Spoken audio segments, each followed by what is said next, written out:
챗GPT 비전은 그러니까 챗GPT가 눈이 달린 겁니다. 그래서 우리가 이미지를 첨부하면 이미지를 분석해서 여기에 이미지에 있는 다양한 것들을 분 판별할 수 있습니다. 뭐 텍스트도 어느 정도 볼 수 있고요. 사람, 물체를 볼 수가 있어요.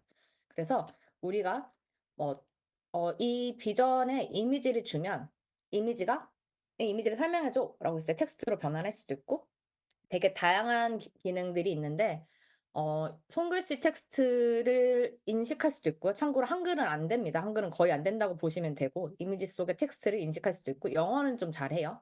그리고 사진, 그림, 다이어그램, 차트, 그래프를 분석할 수 있습니다. 네. GPT-4V는 이런 언어들을 다국어 인식을 지원한다고 하는데 잘 안 될 때도 많습니다. 일단 넘어가 볼게요. 그래서 이걸 어떻게 쓸 수 있냐?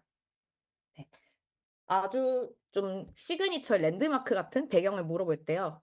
자, 이 해변에 있는 그림을 주고 "여기가 어딘데?"라고 물어봤더니 영국 남부에 있는 브라이튼의 유명한 해변과 관람차라고 합니다. 그런데 만약에 이게 이런 관람차가 없이 뭐 해운대에 이런 해변 그림을 줬다면 아니면 뭐 한국에 되게 유명하지 않은 해변 그림을 줬다면 모를 수도 있겠죠. 그래서 이렇게 유명한 곳이라면 당연히 "어딘지 알려줄래?"라고 하면 알려줄 수가 있고요.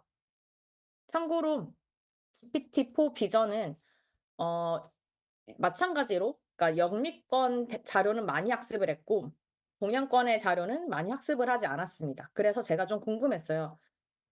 '한국의 시그니처인 잡채 사진을 주면 애가 알까?' 근데 "음식이 뭐야? 레시피도 알려줘."라고 했더니 잡채인 걸 바로 알았습니다. 그리고 레시피를 알려주더라고요. 그다음엔 "백종원 스타일로 만들어 줘."라고 했더니 백종원 스타일 셰프는 되게 간단하게 만드는 걸 하는 사람이요."라는 걸 이미 알고 있네요. 그래서 챗GPT가 백종원에 대해서는 인식을 하고 있습니다. 이런 식으로 레시피를 물어볼 수도 있고요. 사람에 대해서 물어볼 수도 있는데 물어보면 사실 답변이 안 나옵니다. 이분은 우리가 다들 아는 분이죠. 도널드 트럼프인데요. 하지만 "죄송하지만 저는 사람의 신원을 밝히거나 이름을 말하는 게 허용되어 있지 않습니다."라고 합니다. 이게 왜냐하면 프라이버시랑 안전을 보호하기 위한 정책이래요. 그래서 챗GPT 비전은 특정 인물에 대해서 언급하는 게 금지가 되어 있는데 대신에 "이 사람의 인상착의랑 표정을 묘사해 줘."라고 하면 이 사람이 남성인데 어떤 옷을 입고 있고 뭐 자신감이 느껴집니다. 이런 식으로 이야기를 해 주죠. 특정 인물에 대해서 이름을 물어보는 건 제한되어 있지만 중립적인 진료문은 답변을 잘 해 줍니다.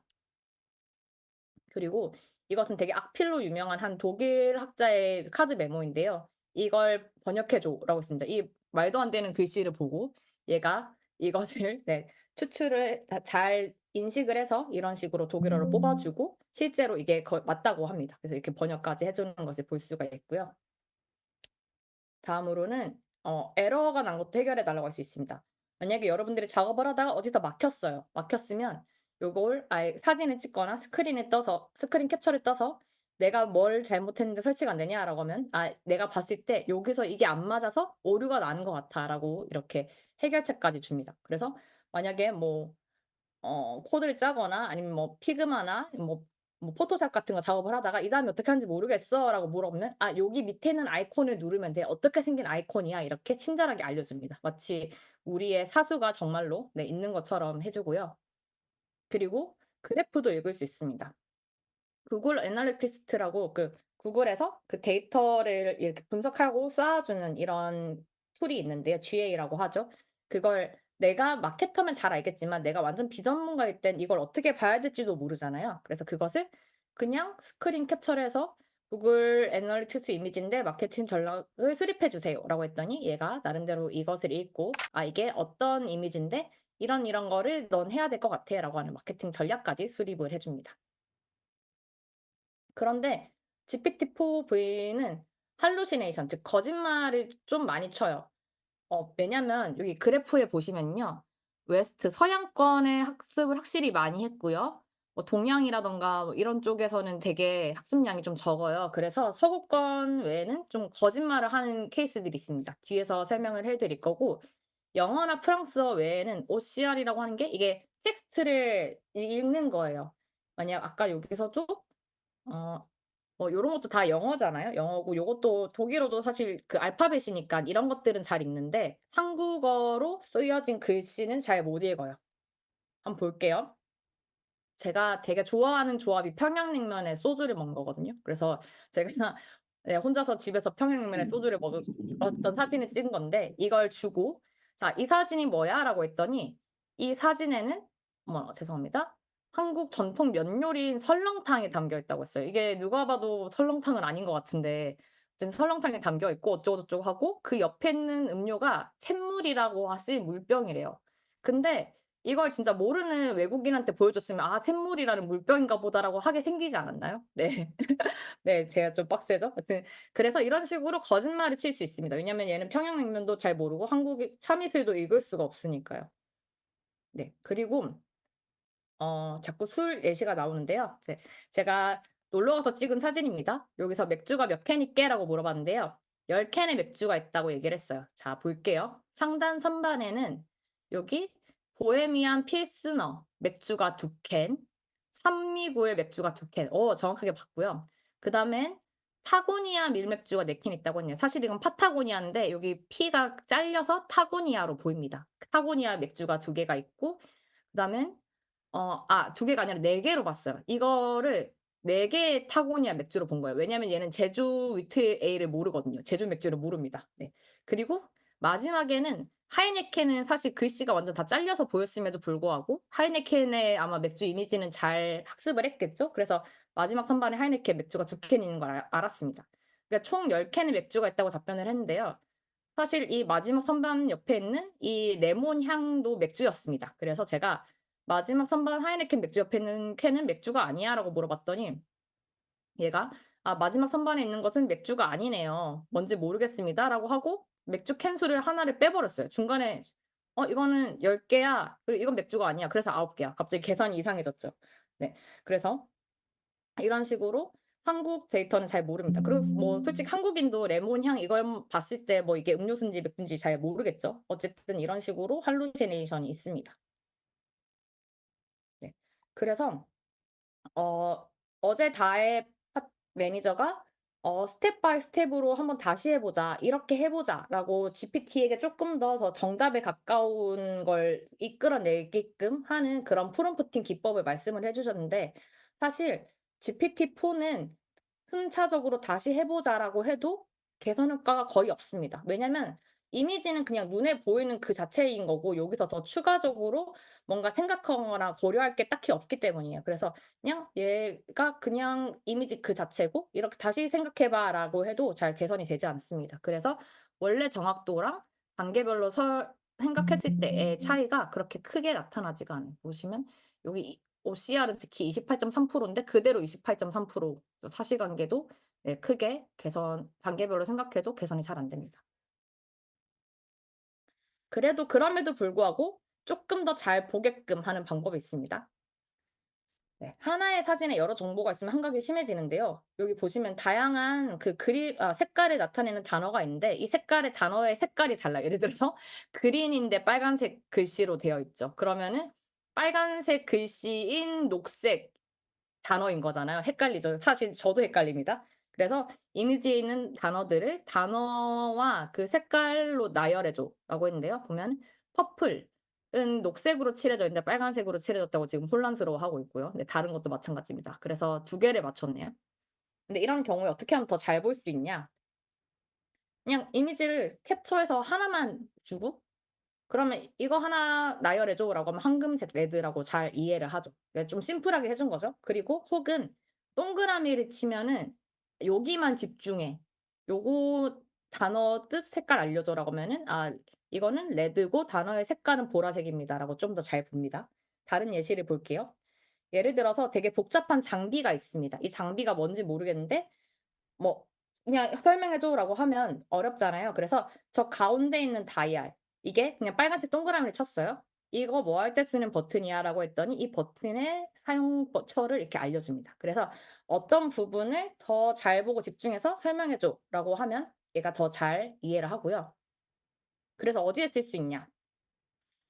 예시처럼 이미지 생성하기입니다. 예를 들어서 지금 이건 빈센트 van 고의 그림을 준 거고요. 일반 사진을 줬습니다. 그래서 두 번째 이미지를 첫 번째 이미지처럼 바꿔 주세요라고 하면 이 그림이 그러니까 뭔가 석탑 같은 게 있죠. 이걸 반고 스타일로 이렇게 바꿔 줍니다. 네, 저작권 없는 이미지 활용이 가능하고요. 그리고 수업 설명 스크립트를 짤 수도 있습니다. 이건 제가 그 판구조론 이럴 때 나온 그림인 것 같아요. 그중에서 요 부분을 제가 빨간색 네모를 쳤고요. 아까 저희 집중하게 만들어야 된다고 했으니까 빨간색 네모를 치고 요걸 초등학교 3 학년한테 가르친다고 생각하고 스크립트를 짜 줘라고 했더니 "안녕 여러분. 우리는 지구의 층 리소스피어인데 이게 어쩌고 저쩌고예요."라고 하면서 이런 수업 스크립트를 짜 줍니다. 그래서 여러분들이 만약에 뭐 아이들에게 강의를 해야 되는데 뭔가 "스크립트 짜기 좀 어렵다."라고 하면 그냥 사진을 그냥 찍고 올려서 얘한테 짜 달라고 하면 잘 짜 줍니다. 그리고 형태 변환기로도 쓸 수 있는데요. 이 신분증 사진은 실제 신분증은 아니고 모급 사진이에요. 그러니까 그 가짜로 만든 임시 신분증 같은 건데 이것을 되게 복잡한 정보들이 많잖아요. 우리 신분증에 뭐 여기는 뭐 태어난 날짜, 뭐 성별, 이름 이런 것들이 있는데 이것을 제이슨 형식, 그러니까 뭐 약간 컴퓨터가 처리할 수 있는 형식으로 주세요라고 하고 그냥 이 이미지를 그대로 줬습니다. 그랬더니 이 챗GPT가 이 신분증 사진을 읽고 이 사람의 클래스 뭐 이름, 주소 이런 것들을 짜라락 뽑아주죠. 그래서 이런 것도 되게 잘합니다. 그리고 프론트엔드 코드도 짤 수 있습니다. 이것은 저희 회사의 우경 님이 이렇게 종이에다가 이렇게 대충 그림을 그리고 "자 이걸 제가 그린 그림인데 프론트엔드 코드로 짜 주세요."라고 했더니 얘가 이걸 읽고 좌측에는 목록이 있고 위에는 하트 모양, 이게 하트가 아니라 사실 동그라미였는데 뭔가 로고 같은 게 있고 글씨가 있네요."라고 해서 두 가지의 뭔가 입력할 수 있는 필드가 있다고 얘가 인식했습니다. 그리고 코드를 짜 줬고 그 코드를 실제로 돌리면 이런 식으로 원래 그 그렸던 그 구조대로 이렇게 한 번에 만들어 줄 수도 있습니다. 그래서 여러분들이 구현하고 싶은 서비스가 있다면 그러니까 종이에 끄적여서 한번 코드를 짜 봐 달라고도 할 수 있을 것 같고요. 네. 그리고 혹은 내가 좀 따라하고 싶은 구현하고 싶은 다른 뭐 벤치마크할 서비스가 있다면 그 화면을 캡처한 다음에 주고 이걸 코드로 짜 달라고 해도 간단하게 코드를 이런 식으로 짜 줍니다. 이렇게 다양하게 비전 기능을 활용하는 걸 봤고요. 그래서 쪼끔 더 좋은 답변을 얻기 위한 다양한 팁들을 좀 추가적으로 드리면 약봉지나 아니면 화장품 성분 같은 것들이 사실 되게 좀 읽기 힘들게 되어 있잖아요. 근데 그럴 때 이렇게 화장품 뒷면을 대충 찍어서 "여기에 어떤 성분이 들어 있어."라고 하면 얘가 잘 읽고 알려줍니다. 그래서 아연 산화물이 포함되어 있는 걸로 보입니다. 그래서 그렇다면 이 다음에 대화를 이어나갈 수 있겠죠. 그림에서부터 얻은 정보로부터 예를 들어서 뭐 "아연 산화물이 있는 거랑 다른 선크림이 어떤 장단점이 있어?" 이런 식으로 그 사진으로부터 얻은 지식으로 이어서 세부 질문을 할 수도 있을 거고요. 좀 재밌는 예인데 예시를 들어줄 수도 있습니다. 참고로 챗GPT한테 시계 사진을 주고요. "지금 몇 시 몇 분이야."라고 하면 진짜 시간을 못 맞춰요. 시계를 못 읽습니다. 예, 챗GPT는 바보예요, 그런 부분에서는. 근데 지금 속도계를 줬어요. 자, 이게 자동차 속도계인지 속도계인데 "몇인지 읽어 줄래?"라고 하면 지금 보시면 요거 여기 보이시죠? 이게 지금 90이 좀 넘었어요. 한 91 정도 되는 것 같습니다. 그런데 "이거 몇이야?" 했더니 65 래요. 65는 여기여야 되는데 속도는 65 마일이다라고 틀렸어요. 그래서 GPT한테 이해를 시키기 위해서 하나하나씩 설명을 해 줍니다. 예시 이미지를 주고요. "자 봐봐. 이 첫 번째 그림은 여기 10에 있지? 이거는 10 이야. 여기쯤에 있으면 10인 거고 여기쯤에 있으면은 이게 한 30 인가? 30 정도 되는 거야. 자 이거 두 개를 보고 다시 한번 이게 몇인지 맞춰 봐." 이렇게 예시를 주고 "다시 한번 맞춰 봐."라고 했지만 그럼에도 불구하고 틀립니다. 약간 맞아지긴 했지만 99 정도를 보인다고 하네요. 약간의 개선이 있었지만 실제로 잘 맞추지는 못합니다. 그래서 이미지 예시로는 다 정보를 소화하지 못하기 때문에 뭐 단계별로 하거나 예시를 들어 준다고 해서 아주 좋은 결과를 얻기는 힘들 수도 있습니다. 이제 슬슬 비전이 끝나가는데요. 그리고 아까 말씀드렸듯이 사진 한 장을 주고 사진을 분석해 달라고 하면 되게 사진에 대해서 잘 설명을 해 줍니다. 그냥 기차 안에 있는 강아지가 있고 뭔가 담요에 쌓여 있는 걸 전 보지 못했었는데 담요에 쌓여 있는 걸 캐치를 했네요. 그리고 배경에 빨간색 숫자 1이 표시된 선반 뭐 그리고 뭐 흰색 가방이 있다. 이런 식으로 설명을 해 줬는데 이때의 질문을 쪼끔 비틀어서 "너는 셜록 홈즈야. 이 사진을 분석해 줘."라고 아예 그 페르소나를 셜록 홈즈로 줍니다. 네, 셜록 홈즈로 주면 네. "이 사진을 분석해 보겠습니다. 등 좌석이 어떤 스타일이고 두 가지 포인트가 있습니다."라고 하면서 쪼끔 더 추리하는 능력을 보여주는데요. 강아지의 종은 뭐 반려동물일 것 같은데 담요에 쌓여 있는 것 같고 이런 환경에 익숙해 보입니다. 그리고 다 그림 있는 가방은 그냥 약간 다 그림이 있다고만 했잖아요. 근데 다른 승객의 것으로 추정되고 개인적인 물건을 담고 있을 것 같다. 바닥은 아무 오염이 없어서 기차가 잘 관리되고 있을 것 같다. 좌석 번호가 있는 걸로 봤을 때 예약된 좌석일 수도 있다. 이런 식으로 조금 더 디테일한 본인의 추정을 넣어서 이 사진 한 장을 추론을 합니다. 네, 이렇게 역할을 지정해 주면 사진은 조금 더 다양한 측면으로도 볼 수가 있고요. 네. 마지막 사례입니다. 그냥 임의의 아무 사진이나 주고 이 나무에 깃든 슬픈 점서를 이야기로 만들어 달라고 해요. 아마 가 보신 분들은 가 보셨겠지만 제주도에 있는 유명한 식물원에 있는 하나의 사진인데요. 이걸 주고 전설이 담긴 그 이야기를 만들어 달라고 했는데 이야기는 이렇습니다. 한 젊은이가 나무에게 자신의 사랑 이야기를 나눴는데 그 얘기가 너무 슬펐다. 그래서 이 나무는 이별의 나무라고 불리기로 했고 이 나무가 계속 슬픈 얘기를 많이 듣다가 나중에는 너무 슬픔이 커져서 나무의 몸이 갈라지고 말았다. 지금 이게 나무의 몸이 갈라져 있다고 표현을 한 거예요. 그리고 갈라진 틈 사이로 이별의 아픔을 상징하는 검은색을 드러냈다. 그래서 되게 이 포인트를 잡고 이야기를 만들어 준 되게 신기한 사례라서 하나 가지고 와 봤습니다. 재밌나요? 저만 재밌나요? 네. 재미있으신 분들이 1 한번 눌러 주시고 재미없으면 0 눌러 주시면 감사하겠습니다. 네. 강요하는 건 아닙니다. 네. 성진 님 감사합니다. 아 승원 님 재미없나요? 하지만 괜찮습니다. 저에게 인제 클로드 3 강의가 남아 있으니까요. 이제 딱 30분 남아서 네 30분 동안 클로드 3 이야기를 하고 오늘 강의는 마무리를 할 겁니다. 네. 이렇게 비전으로 다양한 걸 해 봤고요. 네 다음으로 바로 이어서 GPT즈는 아까 잠깐 공지 드렸듯이 내일 더 정말 GPT즈를 어떻게 만드는지의 기초 오브 기초부터 GPT즈의 액션이라고 하는 걸 붙일 수 있는데 그게 되게 복잡해요. 저도 어떻게 붙이는지 잘 몰랐었거든요. 근데 세상에 있는 모든 API를 붙일 수 있다. 정말로 모든 API를 붙일 수 있습니다. 그걸 내일 이야기를 해 드릴 거라서 내일도 꼭 빠지지 마시고요. 바로 클로드로 이어가도록 하겠습니다.